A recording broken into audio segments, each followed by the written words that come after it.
A man was arrested for his wife's 2022 murder, but did he do it?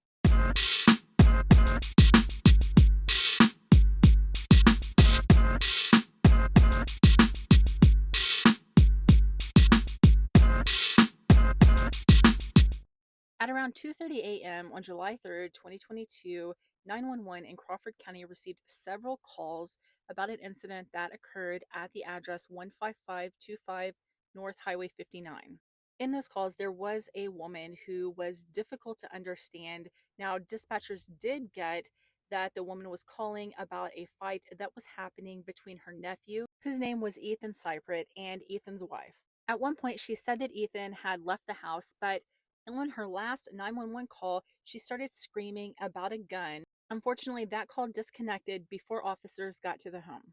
When officers arrived at the home, they found a few spots of dirt initially, but the trail got larger and larger until it led to a covered carport area and the body of Kristina Cypert. Kristina Cypert was laying face down in the dirt. She had a lot of blood on her clothing, and when officers turned her over to check her out, they found that she had a gunshot wound to her sternum. She didn't have any signs of life. She had no pulse, nothing. There at the scene, police were able to make contact with the homeowner, whose name was Debbie. It happened to be Kristina's mom. And Kristina's mom said that she was asleep, but she woke up to the sound of gunfire coming from her daughter's house and then like a lot of yelling. According to Kristina's mother, she said that when she heard the gunfire, she was really concerned for her daughter because Eathan had a history of being violent and volatile, and she believed that he was homicidal. Police also say that in a back bedroom of the house, they found a woman named Patricia Taylor, and Patricia was irrational. She was very upset. She was making statements like she didn't want Eathan to get in trouble. So police had these other people at the scene, but they didn't know where Eathan was. Whenever they got to the scene, he wasn't there. He wasn't anywhere to be found. He was missing, and a silver Jeep that Eathan was known to drive was missing. Police talked to another person who confirmed that Eathan had a drinking problem, and all he did with Kristina was sit at their house and drink, and argue. When police were able to have a reasonable discussion with Patricia Taylor, they found that Eathan came to Patricia's home and picked her up and brought her back to his house with Kristina. Now, according to Patricia, Eathan was acting like an asshole.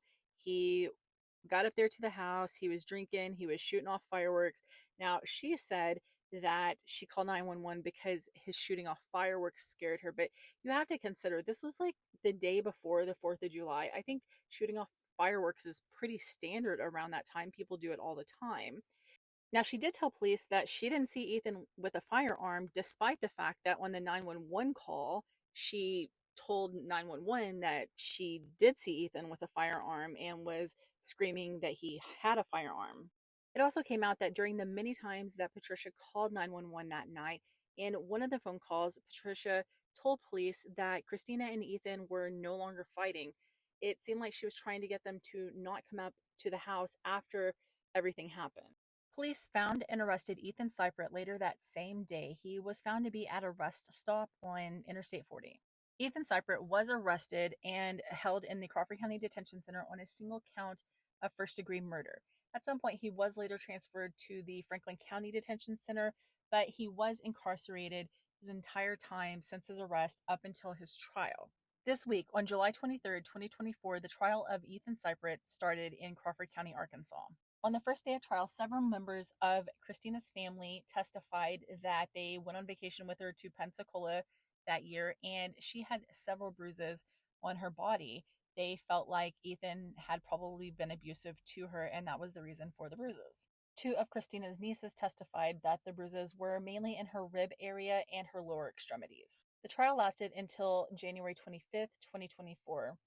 This evening, on January 25th, the jury deliberated for about an hour before they came back with a guilty verdict on that first-degree murder charge and the firearm enhancement. The jury later decided that Eathan Cypert should be sentenced to life in prison plus 15 years for the firearm enhancement. I think it's important to keep the family in your thoughts and prayers. A trial is very hard on everybody. It opens a lot of wounds, even though a lot of times they do bring justice and maybe even a sense of closure.